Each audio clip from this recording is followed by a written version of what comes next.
এবার তার বিবির সাথে যখন বন্ধু আলাপ আলোচনা হলো, পুরো ঘটনাটা যখন বিশ্লেষণ করা হলো, এবার তার বিবি ডাক দিয়ে বলল, আমার স্বামীর কাছে থেকে আমি একটা নোংরামি দেখেছি, সেটা হলো স্বামী স্ত্রীর মিলন যখন হতো সে ইসলামী আইন অনুযায়ী সুন্দর করে সে পবিত্র হতো না। আমার মনে হয় এই কারণে তার কবরের মধ্যে নাপাক জানোয়ার হাজির। আমি বন্ধু মুক্তাসার ভাবে ছোট্ট ছোট্ট করে আপনাদেরকে একটু বুঝিয়ে দিব। তার আগে এক হলো প্রস্রাব করার পরে পবিত্রতা অর্জন না করা। যেমন বিশেষ করে জুমার দিনে আপনি দেখবেন সারাদিন ঘোরাফেরা করবে মানুষ, সময় মতো মসজিদে যাবে না। ইমাম সাহেব খুতবা দেওয়ার সময় হলে মসজিদে চলে যায়, ছোট ছোট করে প্রস্রাব খানায় গিয়েছে, প্রস্রাব করে পানি খরচ করে চলে গেছে।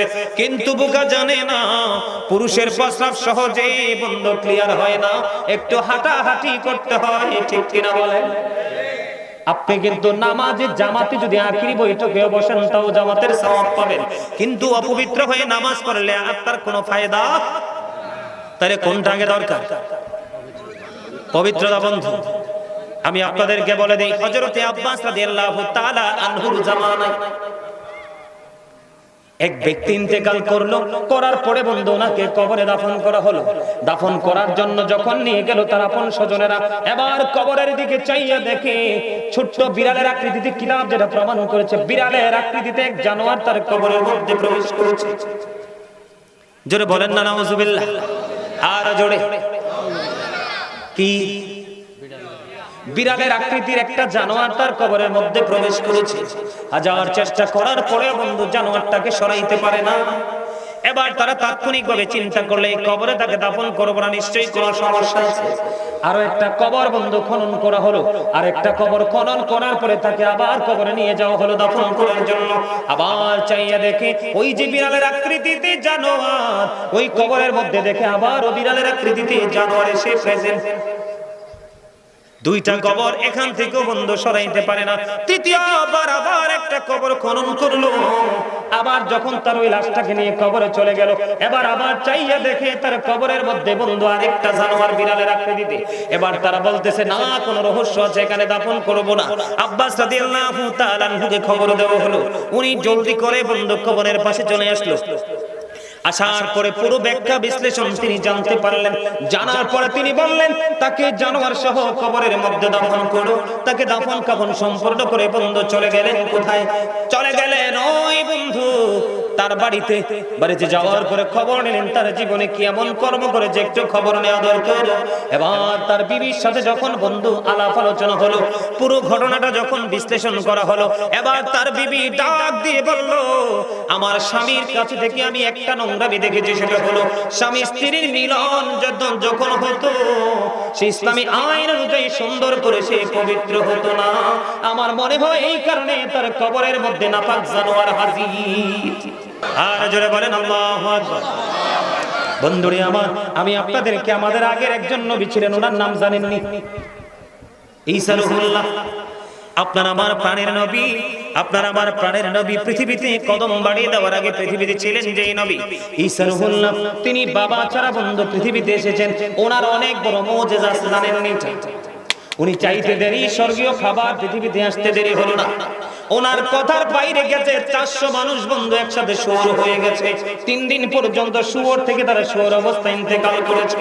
ইনি বকরি জবাই করে ভক্ষণ করে খেয়েছে, চামড়া এবং হাড়গুলো একত্রিত করে যখন ওনার আশা দ্বারা টাচ করে বলল, যা বকরি পালে চলে যা, ওই বক্ষিত বকরি আবার জিন্দা হয়ে পালে চলে যায়। ওনার জীবনে এমন মুজিজা আছে বন্ধু, কুষ্ঠ রোগীকে যখন বন্ধু লাঠি দিয়ে মেসেজ করে দিল কুষ্ঠ রোগ ভালো হয়ে গেল। অন্ধ লোককে যখন মেসেজ করে দিল অন্ধ রোগ ভালো হয়ে গেল। ডেড বডি পড়ে আছে, হাতের আশা দিয়ে টাচ করে বলল জিন্দা হয়ে গেল। ওনার জীবনে বন্ধু মুজিজার অভাব দেন। এর মধ্যে একদিন এক ইহুদি এসে বলতেছেন, আল্লাহর নবী গো, আপনি তো মৃত্যু ব্যক্তি জীবিত করতে পারেন, পুরনো কোন মৃত্যু ব্যক্তিকে জীবিত করতে পারবেন কি? এই কথা বলার পরে এবার ঈসা রূহুল্লাহ ডেকে ডেকে বললেন, তুমি বলো আমি কাকে জিন্দা করব? কয় নবী গো, আপনি নূহ আলাইহিস সালামের ছেলে শামকে আপনি জীবিত করুন। কাকে? নূহ আলাইহিস সালামের ছেলেকে আপনি জীবিত করেন, কই চলো। এবার নূহ আলাইহিস সালামের ছেলের স্বামীর কবরের পাশে গেলেন। যাওয়ার পরে বন্ধু উনি জিন্দা হওয়ার জন্য যখন দরখাস্ত করে দিল, শাম জিন্দা হয়ে গেল। জিন্দা হওয়ার পরে ওনার দিকে চাইয়া দেখে ওনার চুল এবং দাড়িগুলো বন্ধু পাইকা সাদা হয়ে যায়। এবার ঈসা নবী একটা ডাক দিয়ে বলল, আপনাদের জামানায় তো মানুষের চুল দাড়িগুলো পাকতো না, আপনার চুল দাড়িগুলো কেন পেকে গেল গো? এবার তিনি উত্তর দিলেন, আমার চুল দাড়ি পেকে যাওয়ার কারণ হলো আমি জানি মানুষ মরার পরে মানুষ কিয়ামতের দিন আবার জীবিত হবে। আমি জানি মানুষ মৃত্যুর পরে কিয়ামতের দিন জীবিত হবে। আমার কাছে মনে হয়েছে কিয়ামত মনে হয় কায়েম হয়ে গেছে, এই জন্য আমাকে পুনরায় আবার ডাকা হয়েছে। এই ভয় এবং এই আতঙ্কে আমার চুল দাড়িগুলো পেকে সাদা হয়ে গেছে। এবার ওনাকে বন্ধু প্রশ্ন করা হলো, আপনি যে মৃত্যুবরণ করেছেন কত বছর হয়েছে? ওনাকে যখন বলল আমার মৃত্যুবরণ করেছে, আমার মৃত্যুর বয়স হলো 4000 বছর। মৃত্যুটাকে কেমন পেয়েছেন? উনি বললেন, আমি 4000 বছর হলো গো মৃত্যুবরণ করেছি, আমি সব ভুলে গেছি, এখনো পর্যন্ত মৃত্যুর যন্ত্রণা ভুলতে পারি না।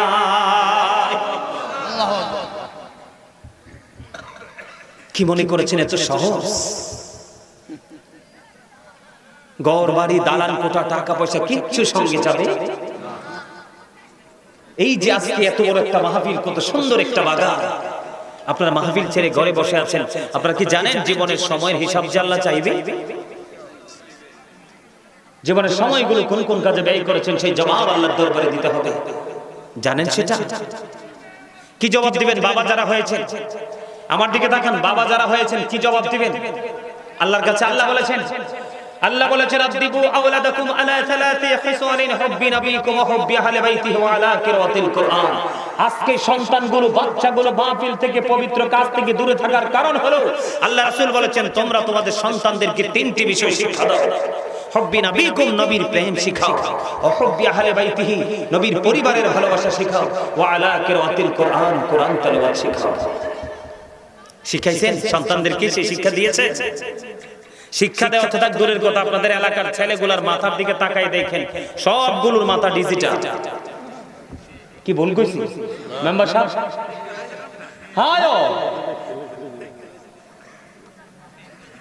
আমি দেখছি তো, আসার সময় দেখলাম ছোট্ট একটা দোকানের সামনে একদম চাপাচাপি করে বসে একেবারে মোবাইল টিপতেছে। এই যে সামাজিক অবক্ষয় থেকে যদি আপনি এখনই যুবকদেরকে উত্তোলন করতে না পারেন, তাহলে চারপাশ কোনো দিকেই কিন্তু আলোর কোনো সন্ধান খুঁজে পাবেন না। বাংলাদেশের অবস্থা মোটেও ভালো নয়। টিচারদের হাতে বেত নাই, কিনা মা বাবার হাতে বেত নাই, পুরো ইহুদিদের কালচার মুসলমানের মাঝে। ঠিক না? আর জোরে বলে, আমার কথা কি খারাপ লাগে? কারণ এখনকার মানুষ তো মৃত্যুর কথা ভুলেই গেছে। মরবে যে, মৃত্যুবরণ যে করতে হবে, এটা তো তাদের মনেই নাই, মাথায় নাই। বন্ধুরে আমার, মূসা নবী, ওনার নাম জানেন মূসা কালিমুল্লাহ। 8 জন নবীকে আল্লাহ স্বর্গীয় উপাধি দিয়েছে। কয়জন নবী? কথা বলেন, কয়জন? 8 জন নবীকে আল্লাহ রাব্বুল আলামিন স্বর্গীয় উপাধি দিয়েছে। এর মধ্যে একজন হলো মূসা কালিমুল্লাহ। মূসা স্পোক টু আল্লাহ। মূসা কালিমুল্লাহর সাথে আল্লাহর সাথে কথা বলেছেন। ওনার মর্যাদা আছে না নাই? শুধু মর্যাদা আছে না, পুরোই ব্যতিক্রম মর্যাদা বন্ধু। আল্লাহর নবী মূসা কালিমুল্লাহ ইন্তেকাল করলো। মূসা কালিমুল্লাহর ইন্তেকালের পরে ওনাকে যখন প্রশ্ন করা হলো মৃত্যুটা কেমন লাগছে, কেমন পেয়েছে মৃত্যুটাকে, মূসা কালিমুল্লাহ উত্তর দিয়েছে, আমার কাছে আমার মরণটা এমন মনে হয়েছে। কেমন মনে হয়েছে? কয় উত্তপ্ত তেলের কড়াইয়ের মধ্যে, উত্তপ্ত তেলের কড়াইয়ের মধ্যে জীবিত একটা চড়ুই পাখিকে উত্তপ্ত তেলের কড়াইয়ের মধ্যে ছেড়ে দিলে চড়ুই পাখিটার যেমন মনে হবে, চড়ুই পাখিটার যেমন অবস্থা হয়, আমার কাছে আমার মৃত্যুটাকে ঠিক তেমনই মনে হয়েছে। আল্লাহু আকবার বলেন না আর জোরে। বন্ধুরে আমার, জীবিত একটা চড়ুই পাখিকে তেলের কড়াইয়ের মধ্যে ছেড়ে দিলে কি হবে? একেবারে ভাজা হয়ে যাবে, ভুনা হয়ে যাবে। মুসা কালিমুল্লাহ যদি এমন বয়ান দিতে পারে, তাহলে আমাদের মতো পাপী আমাদের উপায় থাকবে না বন্ধু। থাকবে? এই পাপী মানুষগুলো যখন বন্ধু অনেক বেশি যন্ত্রণার মধ্য দিয়ে তাদের মৃত্যু হবে, মৃত্যুবরণ করার পরে তাদেরকে কোথায় নিয়ে যাওয়া হবে? কথা বলেন না কেন? কোথায় নিয়ে যাওয়া হবে? কবরে বন্ধু। কবরটা তো আরো বড় ভয়ঙ্কর। এটা আপনারা অনেক আগে শুনেছেন, আমরা ছোট থাকতে শুনেছি। কমপক্ষে ৯৯টা সাপ থাকবে পাপীদের সেবার জন্য। কিসের জন্য? সেবা যত্ন করবে, কন্টিনিউ একটার পর একটা সবল মারতে থাকবে। এত বিষাক্ত হবে সাপগুলো রে, পৃথিবীর দিকে যদি মুখটা বের করে যদি নিঃশ্বাস ফালায় সাপগুলো, পৃথিবীর মাটি ওই সাপের নিঃশ্বাসে বিষাক্ত হয়ে যাবে, কখনোই কোনো শস্য জন্ম হবে না। এত ভয়ঙ্কর সাপ কন্টিনিউ সবল মারতে থাকবে বন্ধু, কন্টিনিউ সবল মারতে থাকবে। ওই যে আগে বলেছি, আল্লাহ বলেছেন লা ইয়ামুতু, মরার কোনো সুযোগ নাই, ফিহা ওয়ালা ইয়াহইয়া, বাঁচার কোনো সুযোগ নাই, ওমা হুম আনহা বিগাইবিন, পালিয়ে যাওয়ার কোনো সুযোগ নাই। আমি যদি দুই একটা एग्जांपल দেই, আপনাদেরকে एग्जांपल দেওয়ার দরকার আছে না নাই? বন্ধুরে আমার, আমি আপনাদেরকে একটা एग्जांपल দেব। সেই एग्जांपलটা হলো সাদ বিন মুআয রাদিয়াল্লাহু তাআলা আনহুর ইন্তেকালের পরে ওনাকে যখন কবরে দাফন করা হলো, আমি পাপগুলোকে একটু আইডেন্টিফাই করতে চাই, শনাক্ত করতে চাই। পাপগুলো ঠিক কি ধরনের পাপ আমরা করতে পারি। আল্লাহ রাসূল বলেছেন, হাসতে হাসতে মানুষ এমন অপরাধ করে মাসরিক থেকে মাগরিব পর্যন্ত জাহান্নামের দিকে এগিয়ে যায়। জোরে জোরে কন্না নাউযুবিল্লাহ। আল্লাহর হাবিব বলেছেন, আমি আমার উম্মতগুলোকে মাজায় ধরে ধরে জাহান্নাম থেকে বাঁচাইতে চাই, তারা আমার হাত মুশকে জাহান্নামে পড়ে যায়। সাদ বিন মুআয রাদিয়াল্লাহু তাআলা আনহু ইন্তেকালের পরে জানাজা হলো বন্ধু। জানাজার পরে তাকে কবরে দাফন করা হলো। দাফন করার পরে বন্ধু আমার নবী সাহাবায়ে কেরামদেরকে নিয়ে তার কবরের পাশে দাঁড়িয়ে দাঁড়িয়ে দোয়া করছে, তাসবিহ তাহলিল পাঠ করছে। সাহাবায়ে কেরাম প্রশ্ন করলো, ইয়া রাসূলুল্লাহ, ইয়া হাবিবাল্লাহ, নবী গো, ও প্রাণের নবী, তার কবরের পাশে দাঁড়িয়ে দাঁড়িয়ে দোয়া করা, তাসবিহ তাহলিল পাঠ করার মানে কি? এবার আমার নবী বললেন, সাদ বিন মুআয যেমন একজন আল্লাহ ওয়ালা, এমন ফরেজগার ব্যক্তি ছিলেন, ওনার জানাজায় ৭০,০০০ ফেরেশতা অংশগ্রহণ করেছে। জোরে জোরে করুন আল্লাহু আকবার। নবী ওনার জানাজায় যদি ৭০,০০০ ফেরেশতা অংশগ্রহণ করে গো, তাহলে ওনার কবরের পাশে দাঁড়িয়ে তাসবিহ তাহলিল দোয়া করার মানে কি? আমার নবী জানিয়ে দিল বন্ধু, তার প্রস্রাব করার পরে ভালো করে পবিত্র হতো না, এই কারণে তার কবরের মধ্যে আযাব জ্বলতেছে। আমার নবী দোয়া করে দিয়েছেন তার কবর আযাব বন্ধ। আপনার সবই ঠিক আছে, কিন্তু কি নাই? পবিত্রতা। লা তুকবালু সালাতুন বিগাইরি তুহুর আলা সাদাকাতিন মিন গালুল, পবিত্রতা ছাড়া ইবাদত কবুল হয় না, হালাল উপার্জন ছাড়া দানও কবুল হয় না। কথা কি বুঝে আসছে আমার বন্ধুরে আমার? এবার আসেন, আমাদের দেশের মধ্যে মানুষ ভাই ভাই ঝগড়া করতে মজা পায় কি পায় না? আরো জোরে বলেন। কি আমাদের দেশে সবচেয়ে বেশি যে প্রতিহিংসামূলক আচরণটা হয় ভাই ভাইয়ের সাথে, পাপ যে পাপী লোক যে কেমন করে পাপ করে, পাপী লোক কাকে বলা হয়? আমি বন্ধু মুক্তাসার ভাবে ছোট্ট ছোট্ট করে আপনাদেরকে একটু বুঝিয়ে দেব। তার আগে এক হলো প্রস্রাব করার পরে পবিত্রতা না, পবিত্রতা অর্জন না করা। যেমন বিশেষ করে জুমার দিনে দেখবেন, আপনি দেখবেন সারাদিন ঘোরাফেরা করবে মানুষ, সময় মতো মসজিদে যাবে না। ইমাম সাহেব খুতবা দেওয়ার সময় হলে মসজিদে চলে যায়, ছোট ছোট করে প্রস্রাব খানায় গিয়েছে, প্রস্রাব করে পানি খরচ করে চলে গেছে। কিন্তু বোকা জানে না, পুরুষের প্রস্রাব সহজে বন্ধ ক্লিয়ার হয় না, একটু হাঁটাহাঁটি করতে হয়। ঠিক কিনা বলেন? আপনি কিন্তু নামাজে জামাতে যদি আখিরি বৈঠকে বসেন, তাও জামাতের সওয়াব পাবেন, কিন্তু অপবিত্র হয়ে নামাজ পড়লে আর তার কোনো ফায়দা। তাহলে কোনটা আগে দরকার? পবিত্রতা বন্ধু।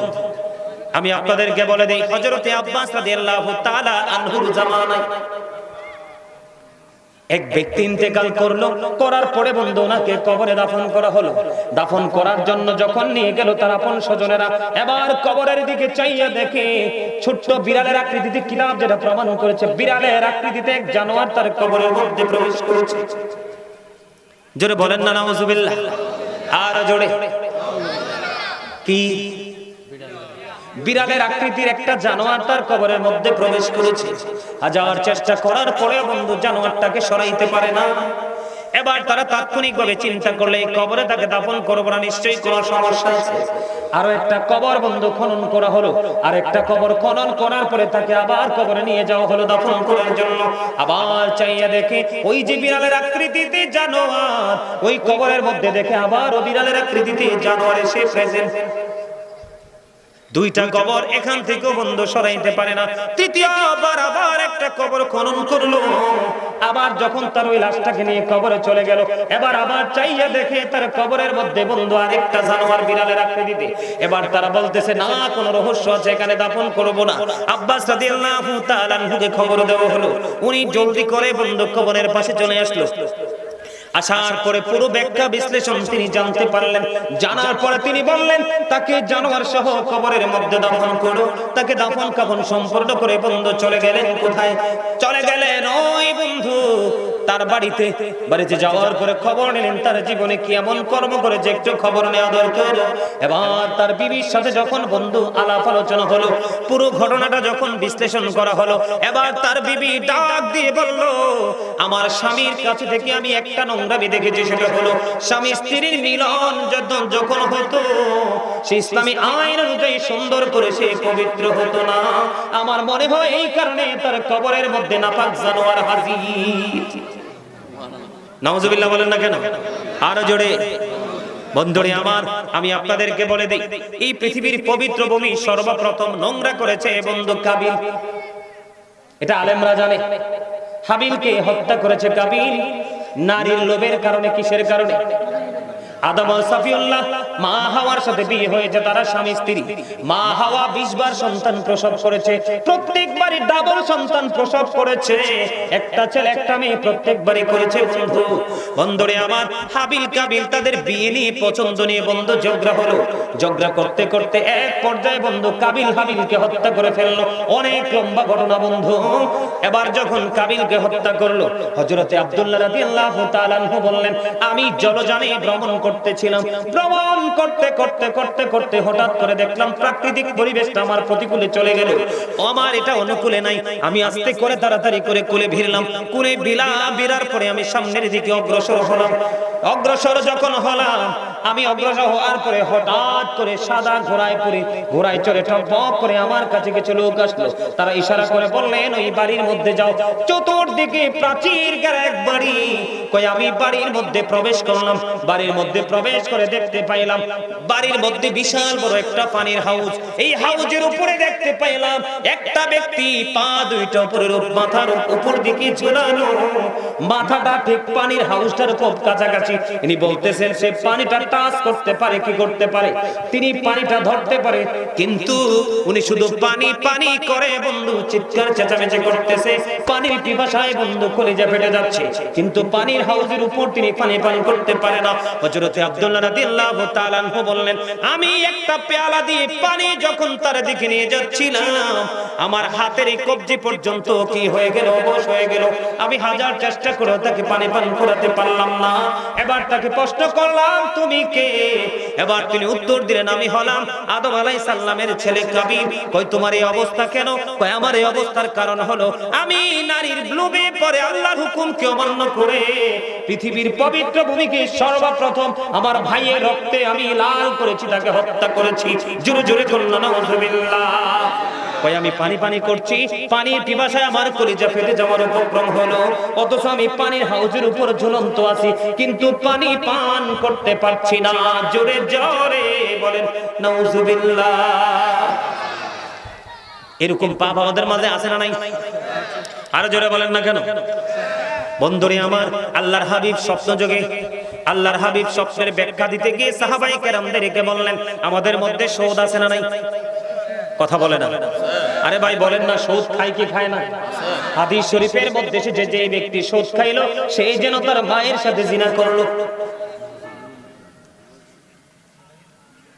এত ভয়ঙ্কর পাপ।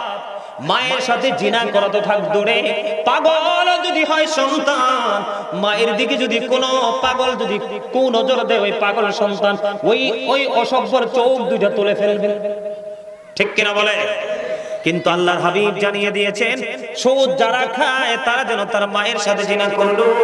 সুদের মাধ্যমে 1 টাকা উপার্জন করা 36 বার জিনা করার চাইতেও জঘন্য অপরাধ। আল্লাহর হাবিব স্বপ্নের ব্যাখ্যা দিতে গিয়ে সাহাবায়ে কেরামদেরকে বললেন, বন্ধু আল্লাহর হাবিব দেখতে পাইলেন একটা লোক রক্তের নদীর মধ্যে সাঁতার কাটে। কি করে? কথা বলে না। রক্তের নদীর মধ্যে সাঁতার কাটতেছে, আর একজন কুলের মধ্যে পাথর নিয়ে দাঁড়িয়ে আছে। ওই রক্তের নদী থেকে সাঁতার কেটে কেটে যখন কুলের দিকে আসতে চায়, ওই যিনি কুলে দাঁড়িয়ে আছে তিনি শুধু পাথর নিক্ষেপ করে করে বন্ধু লোকটাকে ফিরিয়ে দিচ্ছে। লোকটাকে শুধু অন্যত্রে ফিরিয়ে দিচ্ছে বন্ধু। ফিরিয়ে যখন দিচ্ছে, এই দৃশ্য যখন দেখলেন রাসূলের সঙ্গী হলেন ফেরেশতা। আল্লাহর হাবিব বললেন, স্বপ্ন যুগে আমি পরিদর্শন করতেছি, ফেরেশতা আমাকে নিয়ে বলল, আল্লাহর হাবিব চলেন ভ্রমণ করব। আমি ভ্রমণে গিয়ে দেখলাম এই দৃশ্য। তখন আমি ফেরেশতাদেরকে প্রশ্ন করলাম, এই যে রক্তের নদীর মধ্যে সাঁতার কাটে রে, ওই মানুষটা কে রে? কি এমন অপরাধ করেছে সে তার এই অবস্থা? সে রক্তের নদীর মধ্যে সাঁতার কাটে, হাজার চেষ্টা করলো কুলে ফেরার জন্য, সে কুলে ফিরতে পারে না। তার অপরাধ কি? ফেরেশতারা ডেকে ডেকে বলল, নবী গো, এরা হলো আপনার নামদারি কিছু সূক্ষ্ম উম্মত। আরো জোরে কন্না নাউজুবিল্লাহ। নাউজুবিল্লাহ আসতে বললেন কেন? সুদ কি ভালো কাজ?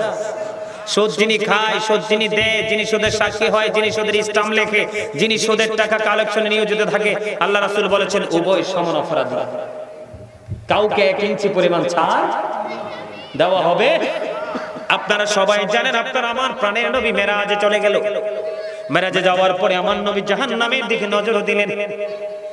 একটা সম্প্রদায়কে নবীজি দেখতে পাইলেন, এক একজনের পেট এক একটা ঘরের মতো বড় বড়। কিসের মতো? এক একটা ঘরের মতো বড় বড়। জিবরাইলকে প্রশ্ন করলো, ভাই জিবরাইল, এই যে ঘরের মতো বড় বড় পেটওয়ালা মানুষগুলো এরা কারা রে? আমার নবীজি যখন প্রশ্ন করলো, জিবরাইল বললেন, ইয়া রাসূলুল্লাহ, ইয়া হাবিবাল্লাহ, নবী গো, ও প্রাণের নবী, এগুলো হলো দুনিয়ার সুদখোর এবং ঘুষখোর। আল্লাহর হাবিব ডাক দিয়ে বললেন, জিবরাইল, আমি তাদের পেটের দিকে নজর দিয়ে চাইয়া দেখলাম পেটটা ভর্তি সাপ আর বিচ্ছু দেখা যায়। আরো জোরে জোরে বলেন না নাউজুবিল্লাহ। এগুলো কি অন্যায় না? কথা বলেন না কেন? এগুলো কি অপরাধ না? অপরাধগুলো কি মানুষ করছে না? আমরা করতেছি না? এই মানুষগুলোর মৃত্যু কেমন হবে কল্পনা করতে পারেন? অনুভব করা যায়?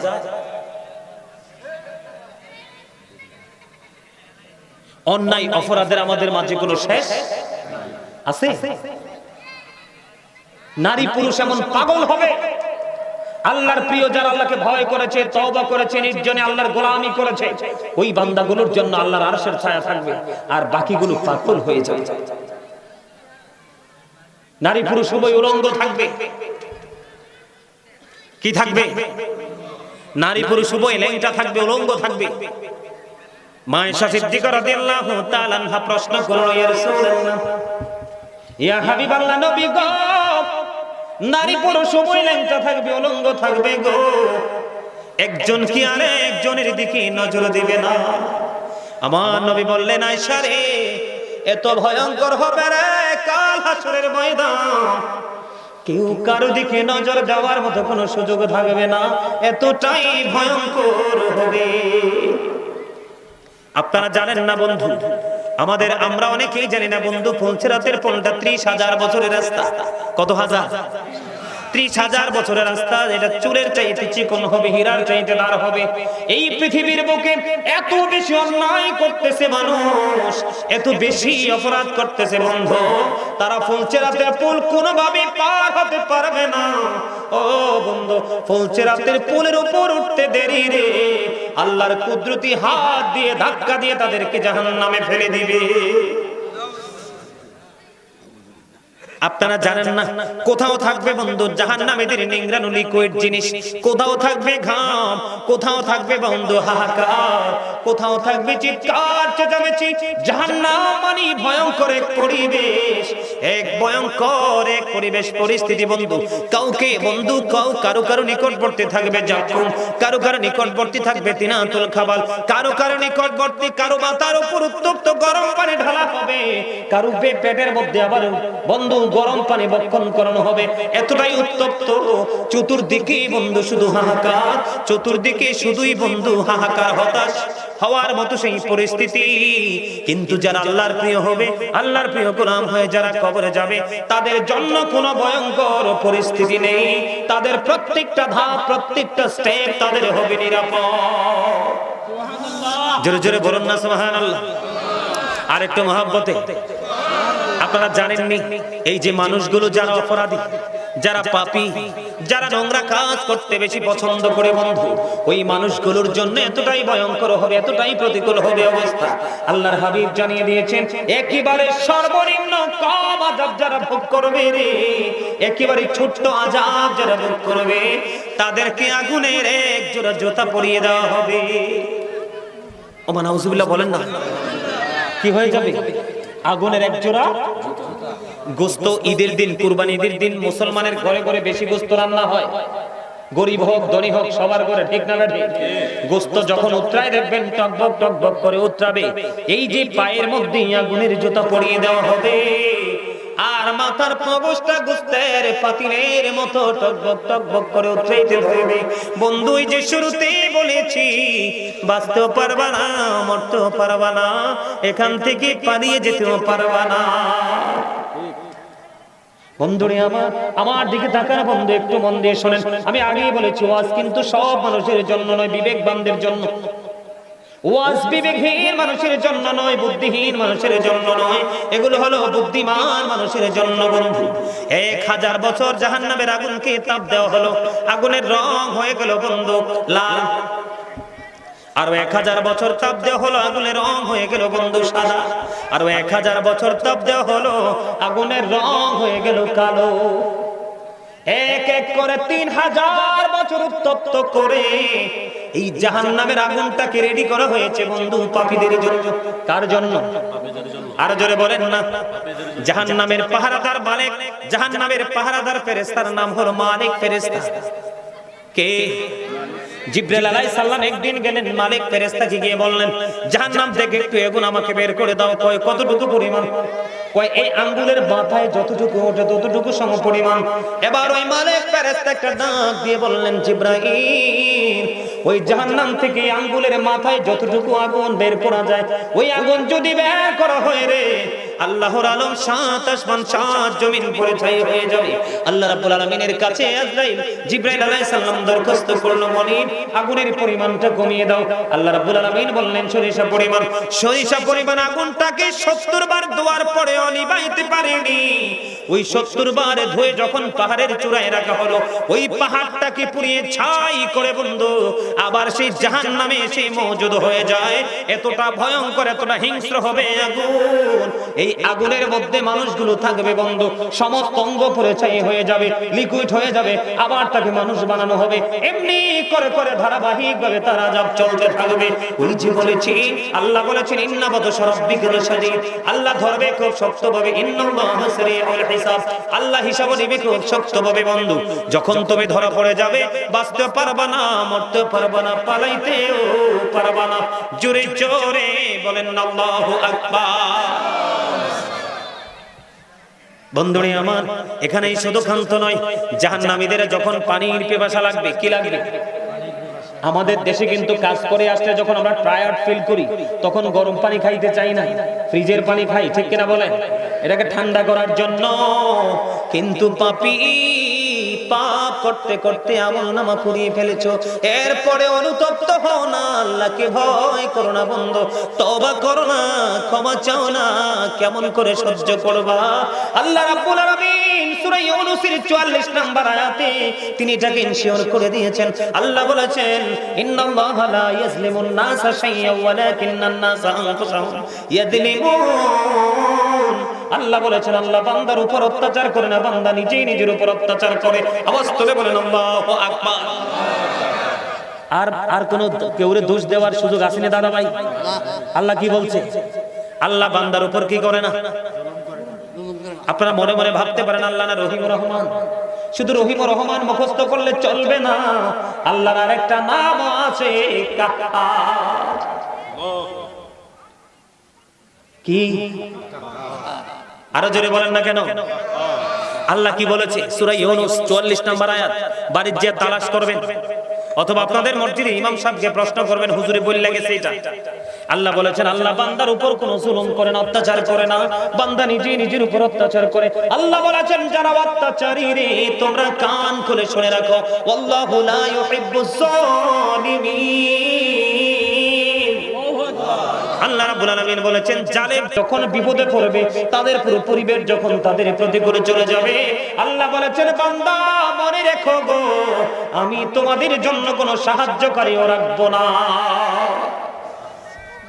জালেমরা যখন বিপদে পড়ে আল্লাহ তাদের জন্য কোনো সাহায্যকারীও বরাদ্দ,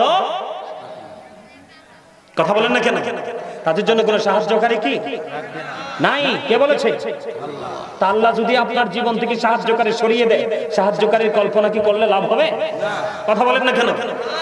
বন্ধুরে আমার, এই জন্য বলতেছি একটু সাবধান হও, একটু সচেতন হও। দুনিয়ার পিছে ছুটবে, দুনিয়ার যখন কাজ করা প্রয়োজন তখন করবে, যখন তুমি আল্লাহর গোলামি করার দরকার তখন করবে। যেমন আজকের এই দিনটাই গ্রামবাসীর জন্য উত্তম ছিল এই মাহফিলকে বরণ করা। কথা বলেন না কেন? বন্ধুরে আমার, আমার দিকে নজর দিয়ে তাকান। যখন পানির পিপাসায় বন্ধ করে যে ফেটে যাবে, আল্লাহর হাবিব জানিয়ে দিয়েছেন উত্তপ্ত গরম পানি তাদেরকে একটা হাদিসের মধ্যে এসেছে মাথা দিয়ে ঢেলে দেওয়া হবে, আর একটা মধ্যে এসেছে তাদেরকে খাওয়ানো হবে। এতটাই উত্তপ্ত হবে নিচে দিয়ে সব কিছু বন্ধ লিকুইড হয়ে বের হয়ে যাবে। ওই যে জুস কান্না জুস, কথা বলে না, জুসের মতো হয়ে বন্ধ বের হয়ে যাবে। বাঁচার সুযোগ নাই, মরার সুযোগ নাই, পালিয়ে যাওয়ার কোনো সুযোগ নাই। আল্লাহর হাবিব আরো বলেছেন তাদের জন্য খাবারের ব্যবস্থা করে রেখেছেন। কোরআনে এসেছে সেই খাবারটা হলো বন্ধু যজ্ঞম। কি? মুখের কাছে আনতে দেরি দাঁতগুলো খসে পড়ে যাবে, ভিতরে যাইতে দেরি সব কিছু বন্ধু একেবারে লিকুইড হয়ে বের হয়ে যাবে। এখানে শুধু ক্ষান্ত নয়, আল্লাহর হাবিব বলেছে, আল্লাহর হাবিব বলেছেন পাপীদের জন্য আরেকটা খাবার বরাদ্দ করা আছে, সেটার নাম হলো বন্ধু তিনাতুল খাবার। ইয়া রাসূলুল্লাহ, ইয়া হাবিবাল্লাহ, নবী গো এই তিনাতুল খাবারটা কি গো নবী? আমার নবী বলেছেন আরেকটা জাহান্নামীর রক্ত পুজ অথবা ঘাম। জোরে কন্না নাউজুবিল্লাহ। আরে আরো জোরে বলেন না নাউজুবিল্লাহ। কই যাব তখন আমরা? আছে মরার জায়গা আছে, বাসার জায়গা আছে, পালাবার জায়গা আছে, কিচ্ছু তো নাই।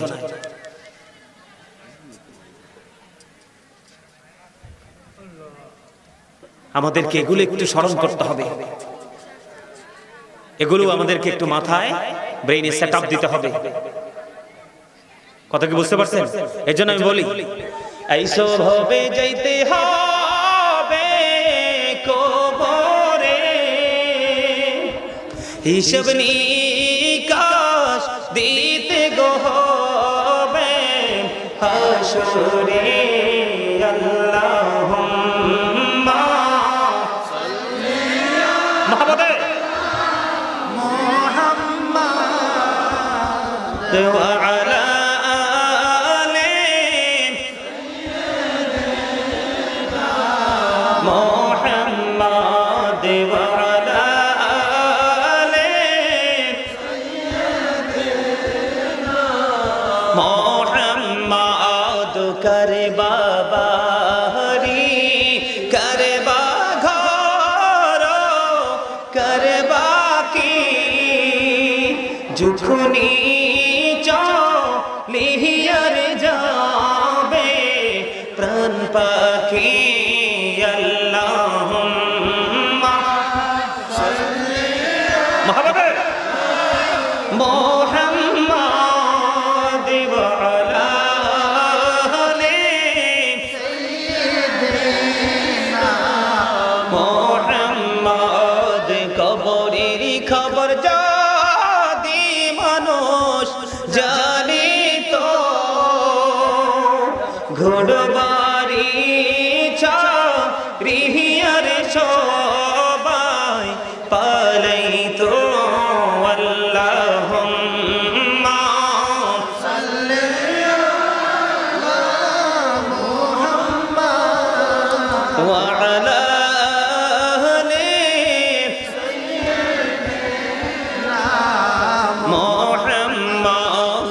কান্দায়ো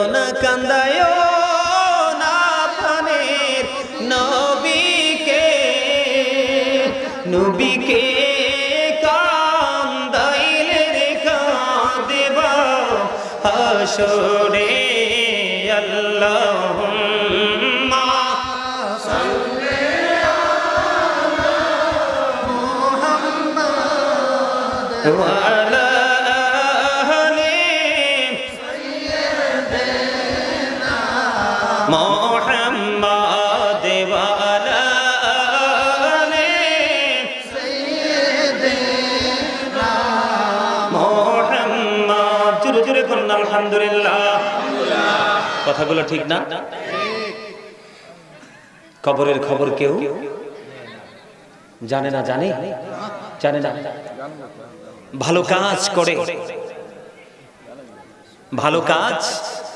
করে আল্লাহ রাসূল যেন সন্তুষ্ট হয় সেই কাজ করে আমাদের ভবিষ্যতের উজ্জ্বল স্বপ্ন আমাদেরকে দেখতে হবে। কথা বলে ভালো কাজের রেজাল্ট কিন্তু পুরো অন্যরকম। ভালো কাজের রেজাল্ট কি? শুধু ভালো, একইবারে নিয়ামতে পরিপূর্ণ। বন্ধুরে আমার, এত কথা, এক তাবারক দেওয়ার সময় হয়েছে, কিন্তু ডিস্টার্ব করো না। এতক্ষণ সবাই বসে রইছো, আমরা কিছুক্ষণ পরে মিলাদ কিয়ামের মধ্য দিয়ে আজকের মাহফিলকে সম্পন্ন করব। তোমরা এই তাবারক নেওয়ার আগে, তাবারক খাওয়ার আগে তোমরা ডিস্টার্ব করো না। বন্ধুরে আমার, আমি ছোট্ট করে একটা মেসেজ দিব আপনাদেরকে বোঝানোর জন্য। যারা আজান দিলে 5 ওয়াক্ত নামাজি থেকে নামাজ পড়ার জন্য পাগল করা হয়ে যায়, মা বাবার সেবা করে, মা বাবার প্রিয় সন্তান হয়ে যায়, মানুষের সাথে বন্ধু সৎ আচরণ, ভালো আচরণ করে আল্লাহ রাসূলের অর্ডার মেনে আল্লাহর প্রিয় হয়ে যায়। এমনি করে করে জীবনের শুরু থেকে শেষ পর্যন্ত আপনি যখন ধীরে ধীরে ভালো কাজ করতে করতে যখন আপনি কবর পর্যন্ত চলে যাবেন, বন্ধু চমৎকার একটা মেসেজ। মুহাম্মদ ইবনে নসর রাদিয়াল্লাহু তাআলা আনহুর বাবা। আমরা কিন্তু এখন মানুষ মারা গেলে কিন্তু জানাজায় যেতে চাই না। জানাজায় যদিও যাই, ফরমালিটি রক্ষা করে বন্ধু মাটি দিতে যাই না। আমাদের মধ্যে কত ধরনের কত কন্ডিশন তৈরি হয়ে যায়। মুহাম্মদ ইবনে নসর রাদিয়াল্লাহু তাআলা আনহুর বাবা, তিনি মানুষ মারা গেলে তার জানাজায় শরীক হতে পারলে খুশি হইতেন। একদিন তিনি এমন একজন ব্যক্তির জানাজায় তিনি অংশগ্রহণ করলো। অংশগ্রহণ করার পরে তার জানাজার কাজটা সম্পূর্ণ হলো। পরে তাকে কবরে দাফন করা হলো। কবরে দাফন করার পরে আস্তে আস্তে আস্তে আস্তে করে সব মানুষগুলো বন্ধু চলে গেল। সব মানুষ যখন চলে গেল, মুহাম্মদ ইবনে নসর রাদিয়াল্লাহু তাআলা আনহুর বাবা তিনি দাঁড়ায় রইলেন। সর্বশেষ পর্যন্ত ধীরে ধীরে সব মানুষগুলো চলে গেল। উনি বলতেছেন, আমি দেখতে পাইলাম জিন্দা যেন দুইটা মানুষ তার কবরের মধ্যে ঢুকতেছে। সুবহানাল্লাহ। কি জীবিত যেন দুইটা লোক তার কবরের মধ্যে প্রবেশ করতেছে। এই দৃশ্য দেখে তিনি আশ্চর্য হয়ে গেলেন। ব্যাপার কি? জীবনে কত মানুষের জানাজা অংশগ্রহণ করলাম, কত মানুষকে দাফন করে তার কবরে মাটি দিলাম, জীবনে কোনোদিনই গল্প শুনি নাই, দেখে তো দূরের কথা, আশ্চর্য ধরনের কাহিনী দেখতে পাইলাম। তিনি দাঁড়িয়ে রইলেন, চিন্তায় তিনি বিভোর হয়ে গেলেন। ব্যাপারটা কি? কারণটা কি? দুইজনের মধ্যে তিনি হঠাৎ করে চাইয়া দেখলেন একজন চলে যাচ্ছে, আর একজন কবর থেকে কোনোভাবে বন্ধ বের হচ্ছে না। মুহাম্মদ ইবনে নসর রাদিয়াল্লাহু তাআলা আনহুর বাবা তিনি এই কবরটার পাশে দাঁড়িয়ে দাঁড়িয়ে 10 বার সূরা ইয়াসিন সূরা মুলক তেলাওয়াত করলেন। তেলাওয়াত শেষ করার পর আল্লাহ রাব্বুল আলামিনের দরবারে দরখাস্তের হাত বাড়িয়ে দিলেন, মনিব, এই যে আমরা তাৎক্ষণিকভাবে যে ডেড বডিটাকে কবরে রাখলাম, এই কবরের মধ্যে আমি দেখেছি রহস্যময় দৃশ্য। সেই রহস্য কি জানতে মনে চায়? আল্লাহর কাছে দরখাস্ত দিলেন। বন্ধু দরখাস্ত দেওয়ার পরে তিনি নজর দিয়ে চাইয়া দেখলেন ওনার ওই কবরটা, নতুন কবরটা ফাইটা দুইটা টুকরা হয়ে যায়। জোরে বলেন আল্লাহু আকবার। নতুন কবরটা ফেটে দুইটা টুকরা হয়ে গেল। কবরটা ফেটে দুইটা টুকরা হতে দেরি হলো রে, ওই যে একজন দুইজন এসেছিলেন, একজন রয়েছে উনি বের হয়ে চলে যাচ্ছেন। ওই মুহাম্মদ ইবনে নসর রাদিয়াল্লাহু তাআলা আনহুর বাবা ওনাকে ডাক দিলেন, ডাক দিয়ে বললেন দাঁড়ান, আপনারা কে গো? একজন আগে চলে গেছে, এখনো পর্যন্ত আপনি কবরে অবস্থান করতেছেন। এবার তিনি বললেন, আমরা পৃথিবীর কোন সাধারণ মানুষ নই, আমরা দুনিয়ার কোন মানুষ নয়, আমরা আল্লাহ রাব্বুল আলামিনের পক্ষ থেকে আল্লাহর প্রিয় বান্দার কবরে এসেছি। আমরা দুইজন ফেরেশতা, একজন অনেক আগে চলে গেছে, এখনো পর্যন্ত আমি কবরের মধ্যে অবস্থান করতেছি। কেন এসেছে? যিনি আজকে ইন্তেকাল করেছে উনি হলেন আল্লাহর প্রিয় বান্দা। আল্লাহ রাব্বুল আলামিন বলেছে, যাও যাও আমার প্রিয় বান্দার কবরে তোমরা চলে যাও, যদি সে প্রশ্নের উত্তর দিতে না পারে রে, তোমরা তার প্রশ্নের জবাবগুলো শিখিয়ে দিও।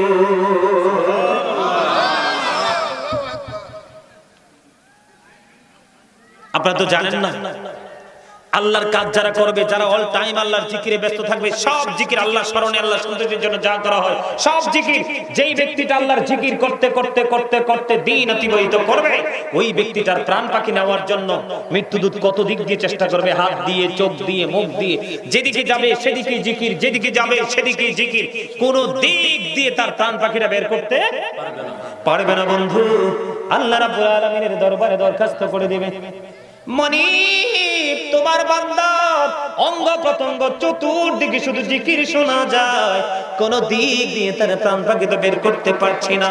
আল্লাহ রাব্বুল আলামিন মৃত্যুদূতকে বলবে, তুমি এইভাবে পারবা না। বন্ধু, আল্লাহ রাব্বুল আলামিন মৃত্যুদূতকে বলবে, তুমি জান্নাতে চলে এসো, জান্নাত থেকে একটা স্যাম্পল নিয়ে আসো, অত্যন্ত সুঘ্রাণ যুক্ত। তুমি যখন ওই আমার প্রিয় বান্দার সামনে যখন ধরবে, তার ভিতরে সুঘ্রাণ প্রবেশ করবে, রুহুর ভিতর থেকে পানি বের হওয়ার মতো পরিস্থিতি তৈরি হবে, আর সেইভাবে তার প্রাণ পাখিটা হাতে চলে আসবে। আল্লাহর প্রিয় লোকদের কোথাও কোনো ভয় নাই, তাদের কোনো টেনশন নাই, তাদের কোনো চিন্তা নাই। তার প্রমাণ হলো আল্লাহ বলেছেন, behold verily the friends of Allah have nothing to fear or to regret। আল্লাহ বলেছেন, আলা ইন্না আউলিয়া আল্লাহি লা খাউফুন আলাইহিম ওয়া লা হুম ইয়াহজানুন। আপনারা তো জানেন না, হাদিস শরীফের মধ্যে এসেছে, আল্লাহ রাসূল বলেছেন, আল্লাহ রাব্বুল আলামিন চায় না আল্লাহর প্রিয় বান্দা পৃথিবীতে থেকে কষ্ট পাক, আর আল্লাহর প্রিয় বান্দা চায় না মৃত্যুবরণ করতে। তার মানে আল্লাহর যারা প্রিয় হয়ে গেছে, কেউ কি চায় মরতে? আল্লাহ বলেছেন তারা মৃত্যুবরণ করতে চায় না, আর আমি আল্লাহ তাদেরকে পৃথিবীতে রেখে কষ্ট দিতে চাই না। জোরে জোরে কন্যা সুবহানাল্লাহ।